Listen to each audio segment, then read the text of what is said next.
Finally, a pure sine wave inverter. We'll be right back.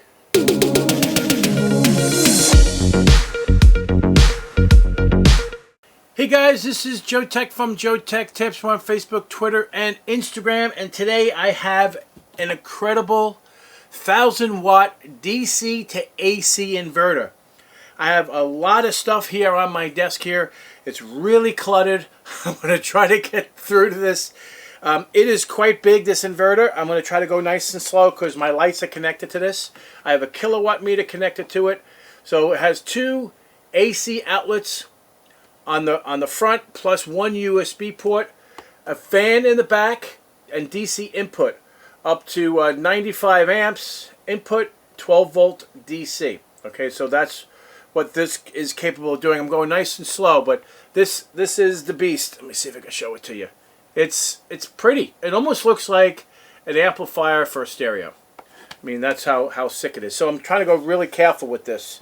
So right now, the only issue that I see so far, and we have a 12 volt battery right here, which, and by the way, the lights are connected to this. So if I disconnect, if I shut this power off, the lights will go out. All right. So the inverter is powering the lights. So I want you to know that. So we power it back up, and hopefully the lights come back on again. There they are. So the voltage coming out of the device is 113.2. Right. So that's a little lower than what it's supposed to be. I have a battery that is fully charged and ready to go. I've been charging for a week, preparing for all these tests that I do. Okay, so we're at 113.1 now, 5, whatever. It's variable. It should be between 115 and 120. All right, so something funky will definitely happen. Now this is a true pure sine wave inverter because I do have an oscilloscope attached to it. Okay, and it's right here, and I'm recording it so you can see it. It's going to be a little funky because we are recording at 60 frames a second, so the output's going to look a little weird on the screen, but trust me, it is 100% pure sine wave. This is the first one, finally. So I will have a link in the description below to purchase this. However, since this is at 113 volts, I have a funny feeling something bad's going to happen when I turn on the PC. So the PC is connected to this as well as both monitors. So here are the two monitors that are connected to it, and the PC is down here. Okay, this is a 1950X Threadripper, and we're going to power it up right now, and here we go. So let's see what happens. I think the light's gonna go out. And they did. So too much of a voltage sag, but it did recover. Let's see if it recovered. It did. So we're at 115.9 volts. Fan kicks in. So see, it's still not quite.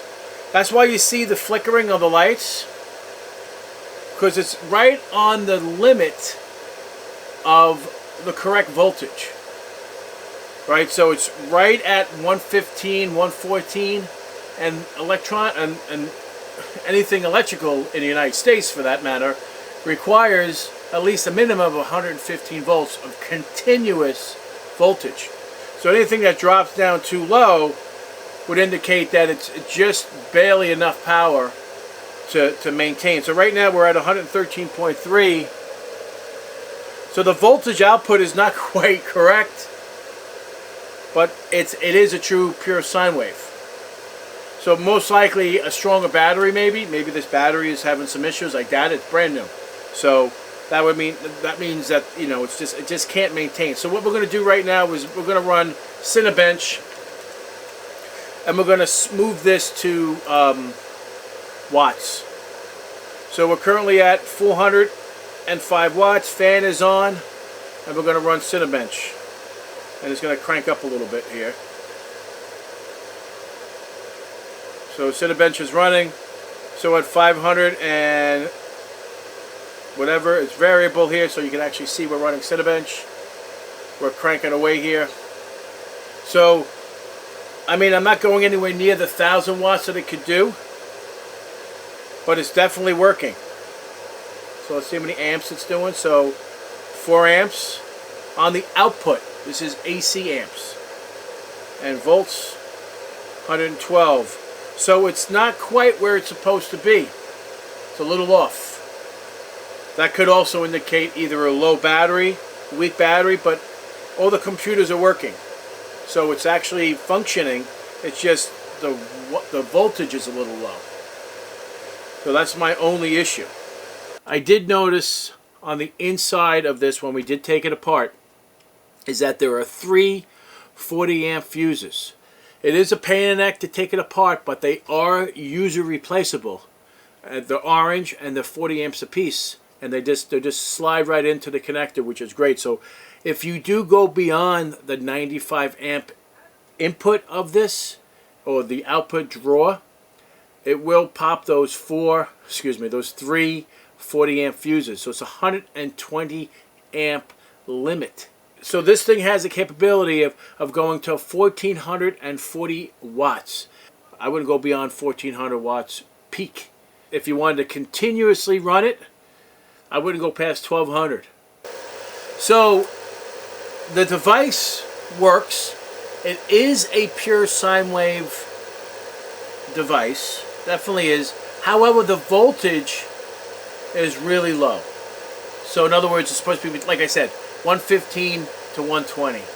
But it's barely hitting that 115.